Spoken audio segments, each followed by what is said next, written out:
What is up, Flomies? Welcome to today's class. Today we're going to learn something that is the most common thing I get asked. Well, okay, first, the most common thing is how can I be more fluid in my flows, right? That's really the most common thing. And then secondarily, after that is how can I get better with my footwork? When we're learning rope flow, you know, everyone wants to start in the middle somewhere, but the reality of it is that's just going to lead to frustration and probably quitting, right? Because none of us can start out running when we got to learn how to crawl. I want you to consider that rope flow is really about finding the rhythm and coordination of your whole body, moving in all these different planes of motion and having fun while doing it. So when you're working on the things we're going to learn today, I want you to take your time with them and have fun with them. So for today's lesson, I'm going to help you understand some beginner footwork concepts as well as learn how to control the rope in the most simple manner, right? Because if we're going to get started with rope flow, we don't want to do it like most people do, where they want to learn all the fancier patterns, the dragon rolls, right, the sneaks and things like that. That's what's, all the eye-catching stuff that might get you into rope flow in the first place. But this simple pattern here, right, we're going to learn how to do this simple thing here, which is called a propeller, right? The rope is going past your toes, okay, in either direction. And so you just want to grab the handle with either hand and rotate the rope past your toes. That's the propeller. We're going to use that simple movement pattern, and we're also going to use its sister, cousin, whatever you want to call it, the two-handed figure eight, right, where we're just swinging the rope past either side of our body, one beat per side. Okay, this is an overhand version, right? Here's the propeller, right, and here's the underhand two-handed figure eight. So we're going to learn those simple rope flow moves so that we don't have to focus too much of our neurological powers on the rope element, right? We can keep that as simple as possible while we learn and understand the footwork element, all right? Now, with that said, I'm going to show you some basics of this figure of eight, okay? I'm going to stand facing the camera. My feet are what I call square, right? So the toes are at the same, I don't have a split stance right now. I want to have a basic square facing the camera stance, okay? And you're going to take the handle of the rope, each handle in each hand. We'll start with the overhand, right? So we're going to go one cycle, one tap on each side of our body, okay? So once you've got that down, once you're controlling the rope in this way, nice and simple, nice and easy, I want you to start focusing on the rotation that's taking place. And I know we're going to talk about footwork today, but if you don't have a good control or understanding of moving the rope, you can't understand the footwork. And this is where it gets interesting because I'm allowing my torso to rotate a bit. I'm trying to keep that rope vertical, right? So it's going straight up and down. I don't want it going out away from my body and coming back in, because then you're going to have more slapping of your legs and things like that. I want you to go, the rope should pass your side body as vertically as possible. I want you rotating your torso, right? So rotating around your spine and your hips there. All right. And now as you do that, you'll notice that my weight shifts from side to side, right? Rotating, and I'm letting my one foot gets light and one foot gets heavy. The weight is on this foot, weight is on this foot, okay? And I want you to even consider exaggerating that, right? Or one way you can prove that you're doing it is to step with the foot that doesn't have any weight. When I say step, I mean just raise that foot. But also continue to control the rope and rotate your torso, right? And now, one more thing I want you to consider is when you're rotating your torso, I don't want you to only rotate from side to side. I want you to dip a shoulder on the side that's going around past, as the rope is going down. See how one shoulder, you can exaggerate that movement, and then you get even more rotation, because now you're rotating your spine both side to side as well as, in horizontal rotation. You're getting this as well as this as you do that. All right, now you stop the rope and do all those same things with an underhand, heel to toe direction, right?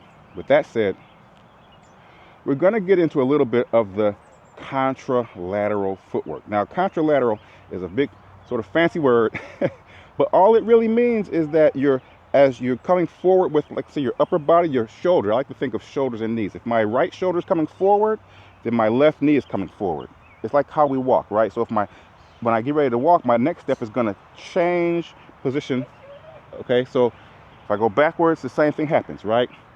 right shoulder, right shoulder, left knee, left shoulder, right knee. Okay, that's contralateral stepping. And it is how we walk, right? Because if you think about how you walk, when we're talking footwork now, right? So when you walk, you don't walk left shoulder, left foot, right shoulder, right foot. You don't really crap. Not too many people walk around like, hey, where y'all going? I want to come with you. That's not mostly how humans have evolved to walk, because it's not the most efficient way, right? The weight transfer doesn't align with our ability to move quickly that way, right? Because it's really hard to go in a hurry when you're doing that. So it's not effective or efficient. All right, so now we're going to take that contralateral opposite side, the top and bottom half of your body doing opposite things, and we're going to put that into action with the rope. So we'll get back into our regular overhand figure of 8 with 2 hands, right? Now let's say as the rope is coming down on your right hand side, okay, I want you to, first of all, get back into your sort of weight shifting, right? I want whatever side the rope is touching the ground on, that's where your timing should have your weight shifting to that same side, right? And now when you're doing that, you see I'm sort of stepping, I'm raising the opposite foot, and it's coming back down with the rope. So now if I want to step forward or step backward, the same thing is happening, right? I'm raising the foot of the opposite side. Now we're going to do the same thing, but with our underhand orientation. We're going to go heel to toe direction, right? Passing my heel first, and get our sort of torso and a spine kind of rotating around that. I want you to really take some time to feel this timing element of without the feet right now. Just feel that rotating your lower, you're dipping that one shoulder. You have one shoulder high and one shoulder low. And every time the rope comes around, you're doing that. That's important to not skip, because you start to feel and learn and bake in that timing. That rope is going down and up, and you're also going down and up. Now, we talk about this a lot more in our Rope Flow Essentials course, okay, but we don't have as much time on YouTube, right? So we don't have the ability to have all these separate drills and things like that. But that's the key right there. If you can learn that shoulder dipping and timing of that rope going around, and then keep doing that and raise your foot and put it down as the rope passes it, right? Now you're kind of marching in place with this underhand movement. You're keeping that rope vertical. You're still rotating your spine around its axis. You're still having a high and low shoulder, but now you're just marching in place with that, right? Okay, and then as we already talked about, the same thing with the overhand, get back to that. So when you can do those things without trouble, right, you can get that timing down, the marching in place, the foot landing at or about the same time the rope passes it with the vertical rope. Now you've got those things down. Now we're going to take a look at the basic propeller we talked about earlier. So with the propeller, what you're doing here is you're just going to have, there's not as much kind of footwork going on. I want you to get comfortable with the elevation timing with the rope. So you see the rope comes down, I go down. The rope comes up, I come up. And so that's sort of how, one of the ways I'm giving that rope its energy is I'm getting a little slight dip in my knees right there, right? You never want to lock your knees. So that little bit of energy is all you need to do to keep that, imagine that you're doing all these things sort of from your core and not as much controlling from your hands, because you really aren't. Your hands just have a slight bit of guidance, but most of this energy that you're giving the rope is coming from your body, or it should be. So I want you to think along those lines when you're doing this. Okay, Flomies, so now you've got the ability to do your propeller, you've got your overhand and your underhand figure of 8 down and under control. I want to stress once again that you don't need to rush through these things. You can turn this video off and just work on one or any of those things, especially if they give you trouble in the beginning, until you've got them comfortable and smooth and your timing is right. Now we're going to elevate, and I'll show you from the side a bit more this time. We're going to start with our overhand. We're going to do the same thing we were doing, right? We're going to get our figure of 8 going with our overhand, passing the toes first. We're going to get, our feet elevating and coming down at the same time as that rope, and get a little march going as we rotate our torso, give our spine some of that rotation that it loves. It's just one of the superpowers of rope flow. And once you've got that going, I want you to take the we'll start with the left foot here, okay? When your left foot goes up, I want you to step forward with it and then step back, right? Forward and back, forward and back, okay? Now what you see, what I've done here is that as I cross over my body with this rope passing to that left side, I step forward with the left foot, right? Figure of 8, cross and step, okay? Now, don't forget, figure of 8 is happening 1 beat per side. So you've got to time it so that after you step on this side, when the rope comes back, you step on this side, okay? So what you can do is just start with a step and then back to where you were, step, and then back to where you were, sort of to get used to the frontward stepping, right? I want you to commit to crossing over your body with that shoulder coming forward and then coming back, right? Now, once you've got that comfortable, we're going to start back to our beginning point, okay? Now we're going to go, as the rope passes your right foot, okay, you're going to step back and come back to where you started, right? So you're committing to that weight over that right foot, right? Head over foot principles, right? Weight comes over the right foot, and at the same time that back foot is landing on the ground, so your left foot is going back, and get comfortable doing that step, right? Back to starting. Now once you've got that down, forward and back, then you can work on your forward and then backward, forward and then backward, forward and then backward. So you have to keep your balance by keeping that weight centered over the foot that's in front, right? This foot is in front, this foot is in front, this foot is in front, this foot is in front. Now once you've got those things down, of course, we're going to switch the feet. We're going to go with our right foot here, right? And if we're going to step forward, that means when the rope comes down on the right side, we step forward. Down on the right side, step forward. Same thing, just the opposite side. Now sometimes these things take a little coordination. That's the whole point, right? It may not always feel intuitive, right? You're crossing over your body. This left hand is crossing over my midline. My weight goes to that front foot and then it comes back where it started, right? And of course, we're going to switch it around. Now, as the rope passes our left side, we're going to step backwards with our right foot, right? Right side, left side rope, right side, left side rope. And notice that as I step backwards with that right foot, I'm crossing my weight over to this front foot here so that my weight stays balanced. The key for footwork, for rope flow or anything else, is that you want to remain balanced as you move. So that's why this is so powerful, because this contralateral stepping that we do in our regular day-to-day life is also the same thing that we want to do in our rope flow most of the time.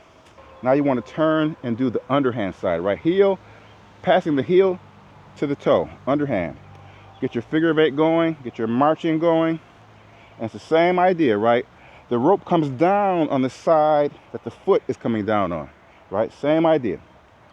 Now, what we're going to do is, once we've got that going, we've got our rotation going, we're going to try to keep those things going. And as that rope comes down on our right foot, we're going to step our left foot forward like this.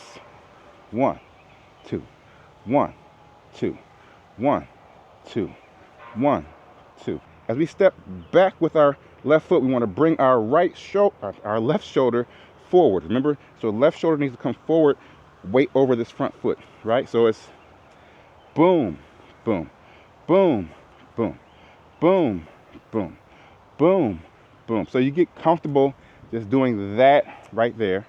And then once you've got that down, now you can sort of double time it where you go 1, 2.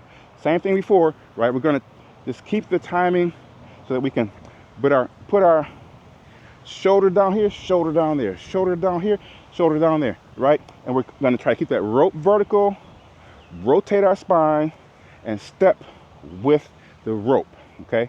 Now we of course do the same thing on the opposite side, right? So it's going to be a 1, back, left, rope passes your left side, you step forward with your right foot, right? And you bring that shoulder forward with you as you do it, right? That low shoulder is your left shoulder and the high shoulder is your right shoulder. Same thing. Now as the rope passes your left side, you're going to step back, as the rope passes your right side, you're going to step back with your right foot, okay? 1, 2. So all of this is designed to not only help you learn to integrate this contralateral movement pattern that's been in our DNA since humans have been humaning, but also to help you build the timing and coordination with the rope, right? So you're stepping back, stepping back, stepping back. Now we want to double time it. Back, forward, back, forward. And you get that timing down. You learn what we teach in our Art of Flow course, what's called the language of the rope, right? Once you get that timing down, and you don't want to go too fast at first. You want to get just one nice, easy tempo, right? Once you get that timing down, now you're good to go. Now, of course, to elevate from there, you can work on continuous stepping, right? We'll start with the underhand. I'll just show you an example. I don't want to go too far because it's going to be too long, right? But you're going to just be able to go 1, 2, 3, backwards, backwards, backwards, right? And it's easier said than done for a lot of folks. You're going to find probably coordination issues, but as you progress through all these elements I've just taught you, that'll be where you go from there. And then you want to do the same thing. I'm going to turn around and go toe to heel for overhand and do the same thing.